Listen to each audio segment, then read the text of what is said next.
Dumako po tayo sa ika-61 na tanong sa Westminster Shorter Catechism.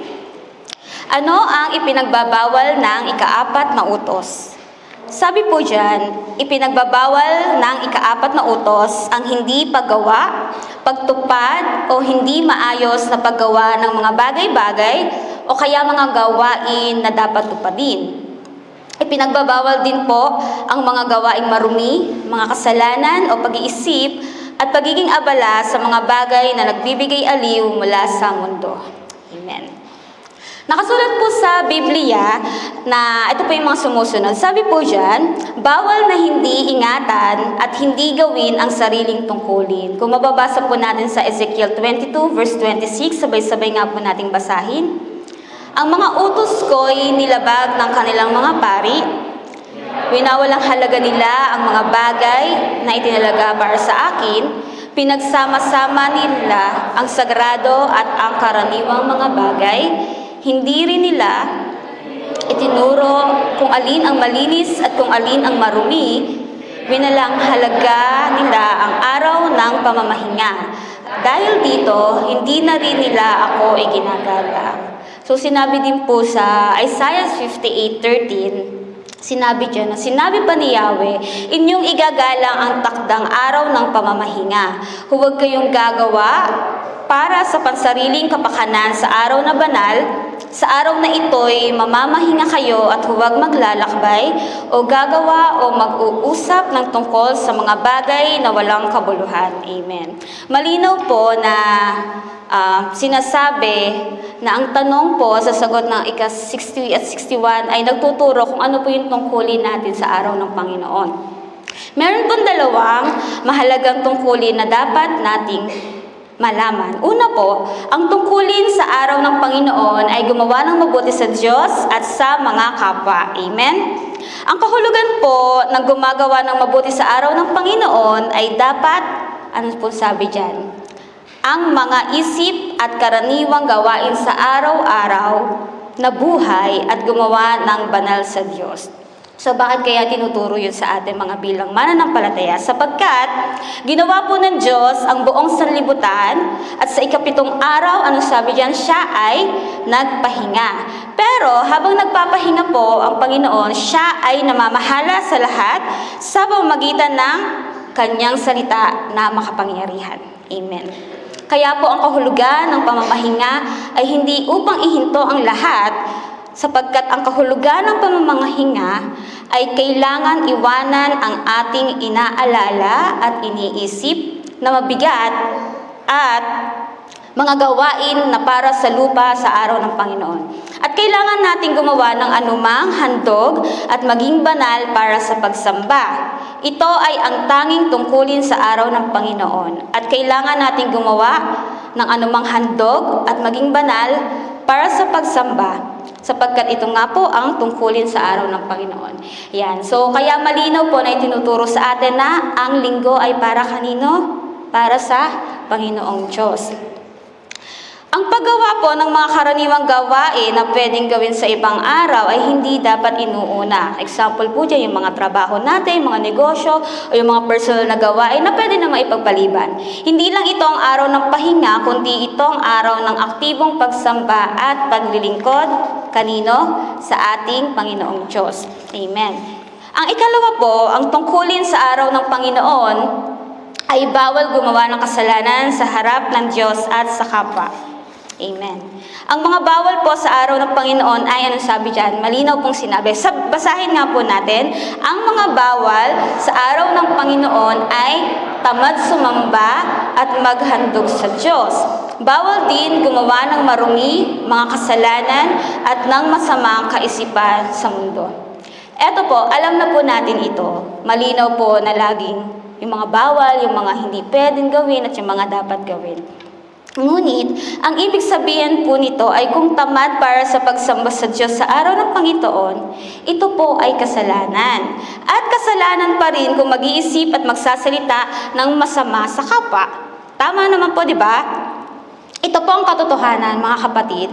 Tayo ay tumanggap na ng pagnunumbalik ng imahe ng Diyos sa pamamagitan ng pagliligtas ng Panginoong Hesus, kaya kailangan hindi tayo gumawa ng masama. Amen? Kailangan din ituro sa mga tao ang tungkol sa tungkulin ng tao sa araw ng Panginoon. Ayan. So, inaaral po natin na ang araw ng Panginoon ay araw ng para kanino? Para sa ating Diyos, di ba?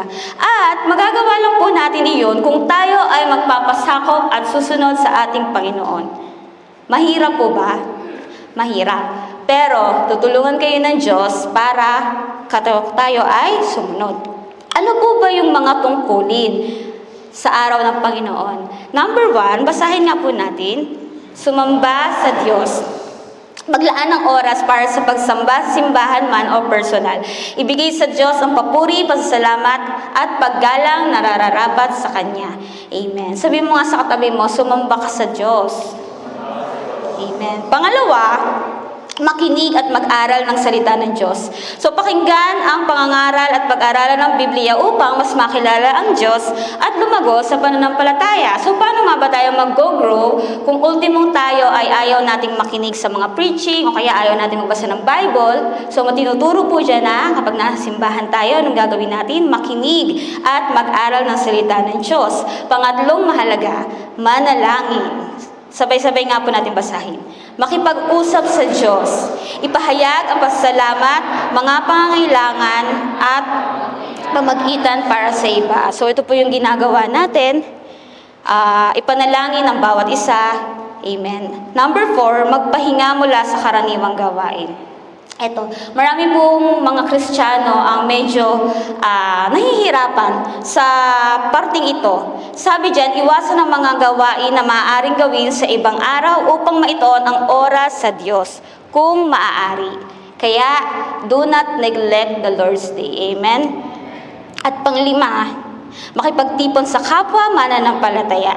Makisama sa simbahan, magpalakasan ng loob, magbahagian, at magkaisa sa pananampalataya. So, yan po yung mga ginagawa nating mga gatherings and everything.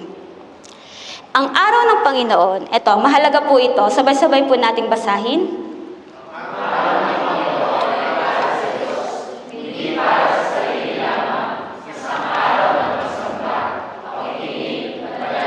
Pahinga at paggawa ng mabuti, kaya huwag natin itong kalilimutan. Amen. At ito po ay hindi lang po to dahil sa sinabi ko or sinabi ng ito po ay command ng Panginoon Diyos na remember, ika-4 na utos na tinuturo sa atin? Remember the Sabbath day holy, which is remember the Lord's Day.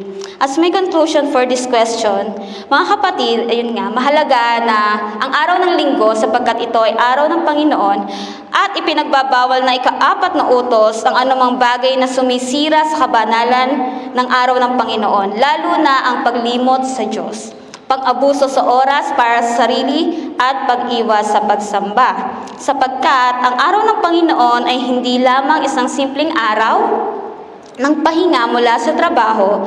Ito ay pagpapakita ng pagpapakumbaba na ang lahat ng ating tagumpay at lakas sa loob ng 6 na araw ay biyaya mula sa Panginoon Diyos. Amen? Ang pagpapahinga ay utos ng Diyos upang mapangalagaan ang ating katawan at isipan, nang sa gayon ay magkaroon tayo ng panibagong lakas para sa mga susunod na linggo. Amen? At kapag, eto mahalaga, huwag nating kalimutan, paulit-ulit ko ine-emphasize, huwag nating kalimutan ang magsimba sa araw ng Panginoon. Sapagkat una sa lahat, ito ay utos ng Panginoon Diyos.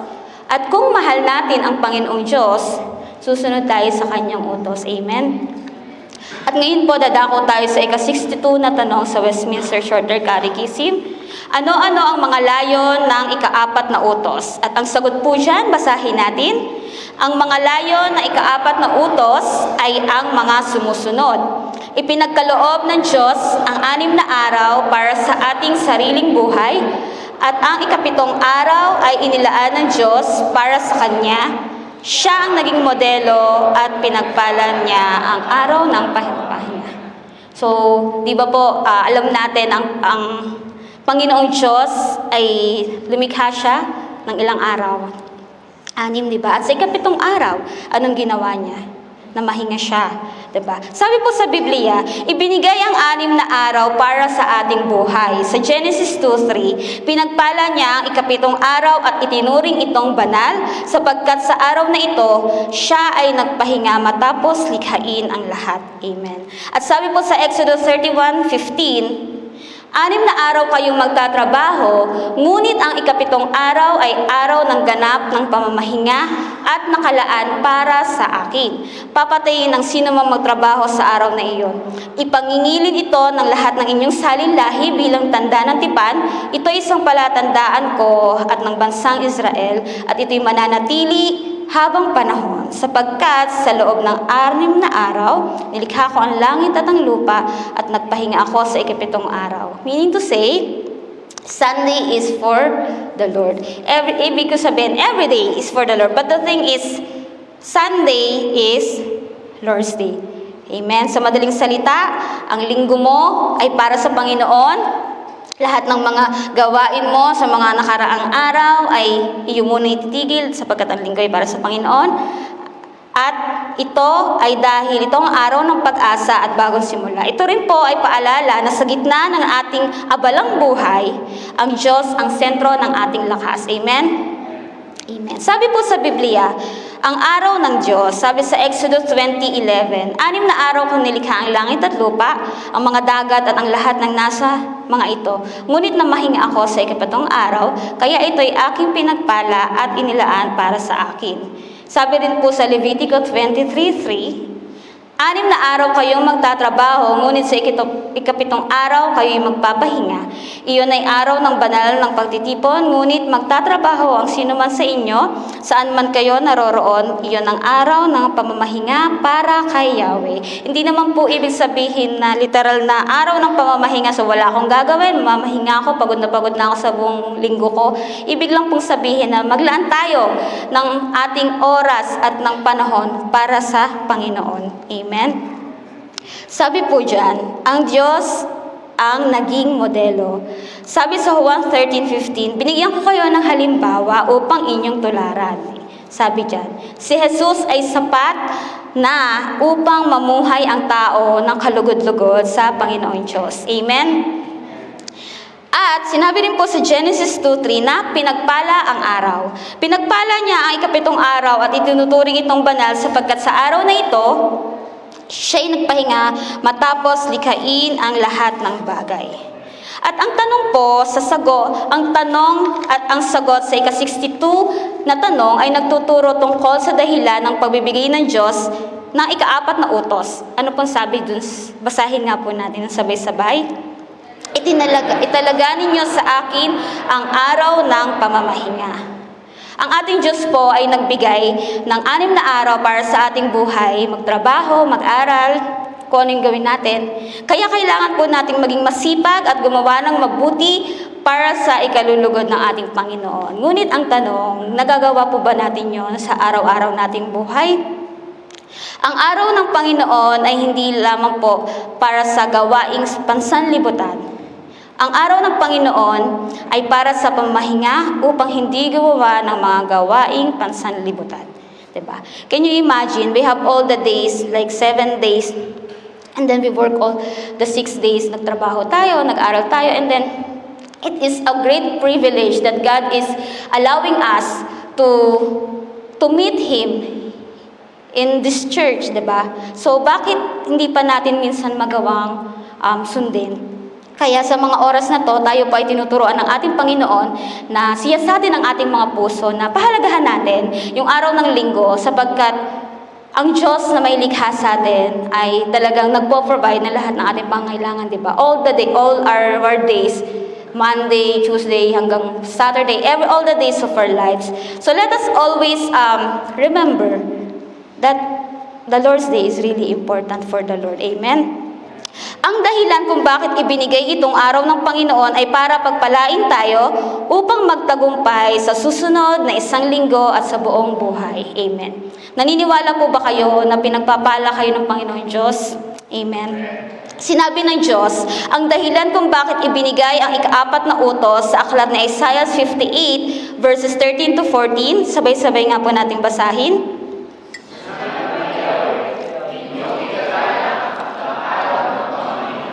Huwag kayong gagawa para sa pansariling kapakanan sa araw na banal. Sa araw na ito'y mamamahinga kayo at huwag maglalakbay, o gagawa o mag-uusap ng tungkol sa mga bagay na walang kabuluhan. At kung magkagayon, madarama ninyo ang kagalakan ng paglilingkod sa akin. Bibigyan ko kayo ng karangalan sa harap ng buong daigdig at tatamasin ninyo ang kaligayahan habang naninirahan sa lupaing ibinigay ko sa inyong mga ninuno. Mangyayari ito sapagkat akong si Yahweh ang nagsabi nito. Can you imagine? Totoo po ang salita ng Panginoon Diyos at kapag sinabi ito ng Panginoon Diyos, kailangan sundin natin, di ba? Kaya mga kapatid, tanggapin po natin itong kahangang-hangang pagpapala ng Diyos dahil ginawa natin ng mabuti ang ating tungkulin sa araw ng Panginoon at hindi gumawa ng mga bawal sa araw na ito. Ibinigay ng Diyos ang 6 na araw para sa ating sariling buhay. Kaya, kailangan nating mas maging masipag sa gawain kaysa sa mga tao sa libutan para sa kaluwalhatian ng Panginoon Diyos. Amen. At magpahinga sa mga trabaho sa araw ng Panginoon sa unang araw sa isang linggo sa pamamagitan ng pagsamba at pamamanata upang magkaroon ng pagpapalang pisikal at espiritual. Ayan. So makikita po natin doon na yung utos ng Panginoon Diyos na pahalagahan natin ang araw ng Panginoon ay may kalakip na pagpapala at biyaya sa ating buhay. Amen? Ang may pagpapala ngayon ng pamamahinga ay modelo sa paghaharian ng Diyos. Kaya po, nandito tayo dahil sa biyaya ng Panginoon Diyos, di ba? Marami tayong ginagawa sa araw-araw ng buhay natin. Minsan nga nakakalimutan pa natin yung mga nais ng Panginoon Diyos. Pero lagi pong pinapaalala sa atin ng Diyos na pahalagahan natin kung ano yung inuutos niya sa atin. And as my conclusion po, habi po dyan, basahin nga po natin. Ipinagkaloob ng Diyos ang 6 na araw para sa ating sariling buhay. Ang 7 araw ay inilaan ng Diyos para sa Kanya. Siya ang naging modelo at pinagpala niya ang araw ng pamamahinga. Ibinigay ng Diyos ang araw para sa ating sariling buhay. Kaya, kailangan nating mas maging masipag sa gawain kaysa sa mga tao sa sanlibutan para sa kaluwalhatian ng Diyos at magpahinga na araw ng Panginoon sa unang araw sa isang linggo sa pamamagitan ng pagsamba at manata upang magkaroon ng pagpapalang pisikal at espiritual. Amen. So, hindi po tayo nabubuhay lamang sa ating pisikal na pangangailangan. Gayon din tayo nabubuhay sa ating spiritual na pangangailangan.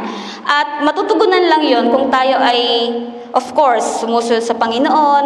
Hindi natin kinakalimutan yung mga bagay na inuutos niya sa atin. Kaya po, lagi po natin tandaan ang kahalagahan ng araw ng Panginoon ay ang araw ng Panginoon sa ating mga buhay. Simpleng kuman siya, pero dito minsan nahihirapan yung ibang tao. So wala po tayong karapatan para husgahan yung mga taong yon. Ang kailangan nating gawin is ipanalangin yung mga kapwa natin mananampalataya na mapagtagumpayan yung pinagdaraanan nilang pagsubok dahil pagsunod sa Panginoong Diyos ay may kalakip na pagpapala, di ba? At yung pananampalataya na meron ka, alam ng Panginoon Diyos yan. Kaya isiyasatin po natin ang ating mga puso na patuloy na sumunod sa ating Panginoon Diyos.